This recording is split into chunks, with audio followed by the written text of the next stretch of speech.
nkuko musanzwe muzi ko mu ntara zose z'u Burundi hari injyane z'amatongo mbere hakibonekeza n'ibiturire byinshi mu icibwa ry'izo manza narijya umukuru w'igihugu yemanze ko ubutungane bw'u Burundi bwidogerwa na benshi n'intara ya Muyinga iribonekezamwe ivyo bibazo baciye badutsindisha nta kintu na kimwe bwigeze baduha niho rero kuca ni mu rubanza nkaruzana ngahi Muyinga muri izo manza zine zose nta n'imetero n'imwe barigera baduha canke ngo ntsindire n'itongo na rimwe baciye baryamika uko nje kwishuza baguma bambwira yuko ayo matongo amadosiye atayo babona. Jewe nitwa Bakidogha Mari abaserukira umuryango Bakire Maurice umuvyeyi wacu akaba twamuvuze 72 hanyuma tukaba dufise ingorane muri uwo muryango kubera amatongo umuvyeyi wacu yasize yasigi iryo tongo nayo ingorane dufise ibintu vy'ubutungane twarituye Sentare aho leta dutereye akamo turagenda muri Sentare urubanza turarutsinda mugabo rero abo twitwariye abashabana tuza urubanza ugeze mu makuru special iyo kuru special nayo yarajira twumviriza mugabo mu nyuma batubwira yuko twatsinzwe mu rugo rwanda.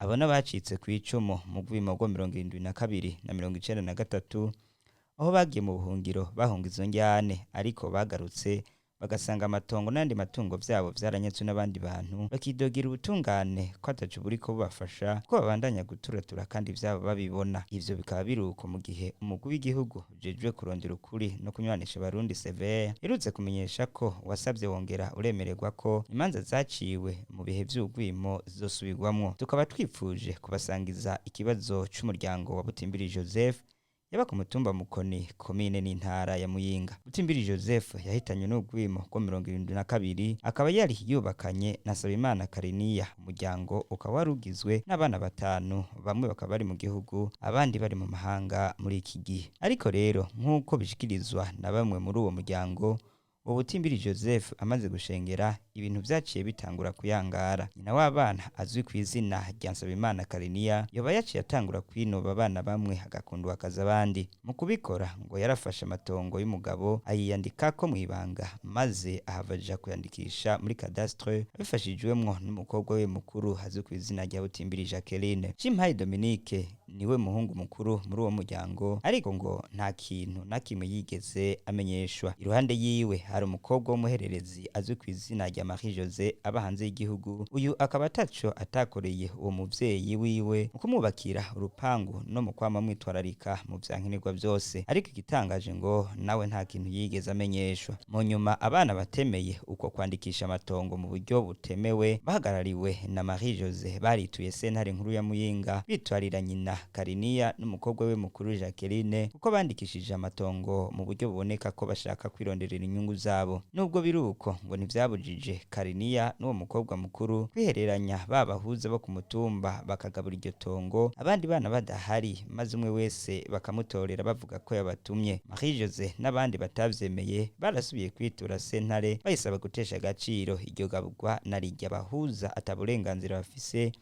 bwo kwinjira mu manza ziri muri Sentare nkuru y'igihugu. Hagati aho Dominique Cimpaye umuhungu mukuru yabonye imirima yiwe itemagurwa maze abwirwa ko aho yahora arimira atakira hiwe mbere hari ubushaka kuhubaka. Sentare yarasohoye ikete ryo guhagarika ibikorwa vyo kubaka muri iryo tongo ariko ngo ikibatangaza nuko ibikorwa n'uyu munsi bibandanya atacamira nkaho mengo hari umuntu arengeye ubutungane uko barenga ku ngingo ya Sentare nkuru ntibabihanirwe. Amakuru tutashimye gucisha kuri kamera zacu avuga ko inyuma yuko imirima ya Dominique Cimpaye itemaguriwe akitura igipolisi c'Inyamiramabi Muyinga hoba hari abategetsi baba baramuteye igitsure agasinyira ibihumbi 500 vy'amarundi nk'indishi y'iyo mirima maze ibintu bigahereraho kandi n'umugore wiwe atabizi. Nitwa Cimpaye Dominique nkaba mvuka ngaha ku mutumba wa Mukoni ntara ya Muyinga komine Muyinga.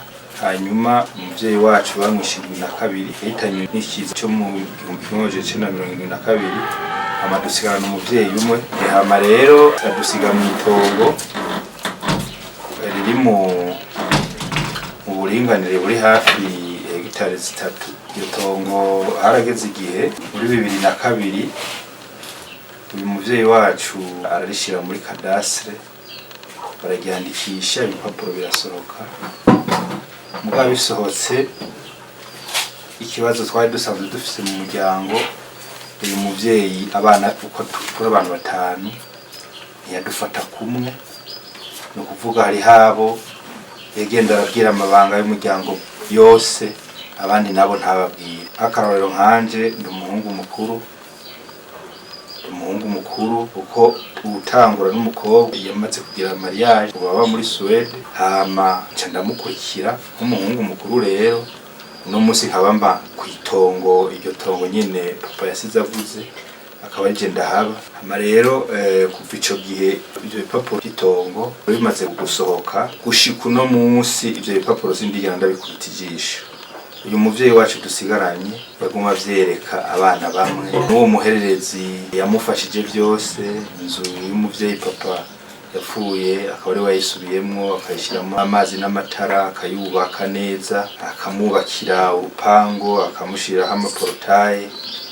Ngira nawe nyene ivyo bipapuro ntiyari kubimwereka iyo bidashika ngo amutume ko iyaba mu Bufaransa amurira itike y'indege amusangeyo, agenda bimushiriye abimwereke. N'ahandi yavyereka abana babiri bonyene. Kuva ico gihe hagiye haba ibintu by'amanyanga menshi, amahera y'abacika cumu y'abasurviva ba 72 umuhisi Perezida Peter yigeze gutanga arasohoka atana kimwe tuzi. Jeza kubimenya ku munota wa nyuma ni jewe nahaye information abo bandi basigaye. Uyu muhungu ari muri Canada tuvukana yitwa Dieudonné, n'uwo Jose ari mu Bufaransa nyene yafashije umuryango wose, nije nabahaye iyo information. Bagiye kubimenya amahera bamaze kuyatora badusinyiye atana kimwe tuzi. Mu nyuma rero babonye tubigunduye ayo mahera baca barayazana kubera babonye ko jewe namaze kubimenya. Hama biragumuko gushika naho biyumvira kugabura iryo tongo. Bamaze kuvyiyumvira aho guhamagara abana bose, wa muvyeyi ngo hamagare abana bose nkuko turi 5 ngo twicarike tugabura iryo tongo, ahubwo yahamagaye wa mukobwa mukuru w'inkundu wakazi yiwe atani ico yamufashije, aho guhamagara n'uwo mutoyi yamufashije byose. Ari babiri baragenda baragabura itongo, jewe na kimwe narinzi, n'uwo mukobwa yamufashije na kimwe yarazi. Wagiye navyo nyene kubigundura ku munota wa nyuma uko vyanditswe muri kadastre Ingozi, duca tubisangayo tubigunduye, cyo twandika opposition turabihagarika. No kuvuga itongo ryari ryagabuwe hagati y'umukobwa mukuru na mama wacu wenyene. Murumva yuko bibabaje kubona ari umuvyeyi atuvyaye twese, hanyuma ugasanga ibintu byose abikorana n'abana babiri cyangwa umwe. Niho rero mu nyuma baciye bahamagara bajya bashinga nabe ku mutumba bariko gutogwa ngo bagomba bagabura itongo, baraza barabimbarira. Jewe ijambo nababwiye ni rimwe kandi niryo twapfuye. Ndababwira nti iri tongo nta kuntu mworigabura muri babiri tutabanje kuvugana n'abana bose ko tuvukana turi 5 n'umutamakazi dusigaranye, tubanze tukivugane ko nitwagihuriza ko turi 5 twese hama itongo ribone kugabugwa. Hina cyane uyu mukobwa yamufashije byose, yamwubakiye inzu akayimusubiriramo, akamubakira urupango n'imiburi tumubwire ati bigomba bigenda uko, kuko murabona yuko hamaze igihe tutumvikana tutayaga. Ico bambwiye ngo wewe ntacu ufise uvuga, nta jambo ufise mwebwe muvuga, turarigabura. Baca bararigabura. Jewe nari ngaha sinokubwira ngo iyo tombora yabaye ngo yagenze uko. Nagiye numva bambwira byaraheze ngo we twaguhaye hajya, umushikaro nawe ngo twamuhaye hariya, ngo twamuhaye hariya. Itongo rimaze kugabugwa, abarigabuye kandi babona ko bikiri mu matati, biri mu manza bigeze muri Sentare, bobo bashimye kubishira mu ngiro. Gushoka babishira mu ngiro niko uca batangura kubaka. Uwo muhungu yitwa Kwize Dieudonné niko gucaza kugira ngo bamwereka aho yatoranye mu gihe bariko baragabura, aca atangura kubakamwe. Atanguye kubaka rero biboneka yuko yubatse aho jewe nari maze imyaka 5 nkorera. Hari imirima yiwanje, ibitoke, imyumbati, ibiharage, isoya, amateke. Ndababwira nti ibyo biterwa vyanje banza mubireke tubanze tuvugane mubanze mubirindire zosarure hanyuma muzobone kubaka baranka baca babikora ku nguvu bya bitoke barabirandagura n'amafoto narayarungitse ndanabitwarira kwa OPG indimo zose barazirandagura iyi nzu mbamo yubatse uwo mukobwa nyene w'umuhererezi angirira impuhwe kubera nari impanze nuko nyirukana bari banyirukanye nkishika ngaha ati reka nubaka irya nzu uve muri izo nzu zo gupanga uje kuba kwitongo kwa so umunsi ndayinjira uyu muvyeyi wacu nyene yahamagaye abatware aja kunyitwarira kwa komiseri aja kunyitwarira muri sentare n'amakonvokasiyo nganda yafise agomba kunyirukana muri inzu batigeze bubaka batatanze ko n'ijana rimwe batatanze ko n'amahera 50 abatware bose abakomiseri sentare bose bamubwira ati uyu n'umuhungu wawe n'umuhungu wa Butimbiri ahubwo warukiye kumwakira ti genda mubane n'umwana wawe ni Butimbiri wa kabiri abona kundeka iyo nzu ndayibamo rero iyo tongo bamaze kurigabura jewe narimwo n'uwo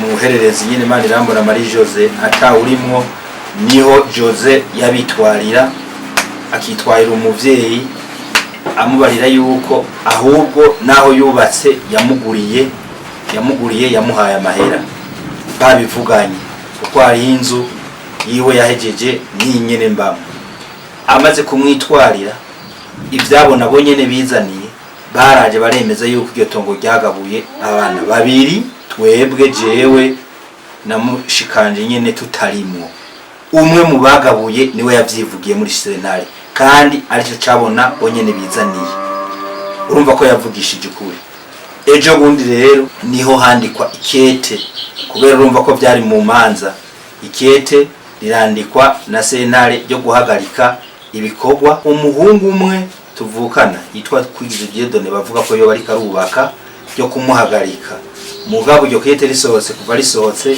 babandanije bubaka nico gituma rero gushika ubu ubera urubanza rwashinze uwo mushiki wacu nyene umuhererezi akaba ari kete ari warayisohoje avuga ati none ko ikete ryasohotse ryo guhagarika ibikorwa ni kubera iki ibikorwa bibandanya twebwe rero dufise amakenga yuko mw'iryo tongo hashobora kugwa inganda abantu bagahuriraho bakagwana ugasanga amaraso arasesetse kubera uwo yitwaye avuga ati ni mubandanya mwubaka kandi Sentare yarabahagaritse rero ico nosaba nuko bobanza bakabangira iyo tariki ya 16 Mai bavuze ko urubanza barushize mu mwiherero barusome hanyuma twebwe iryo gaburwa tutarimwo tubanze turenganurwe natwe baduha ijambo kwisigure tuvuge tuti twe ngaha mwaraturenganije jewe mvuge nti ngaha barandenganije n'uwo wundi atari mwavuge ati ngaha baramurenganije hama rero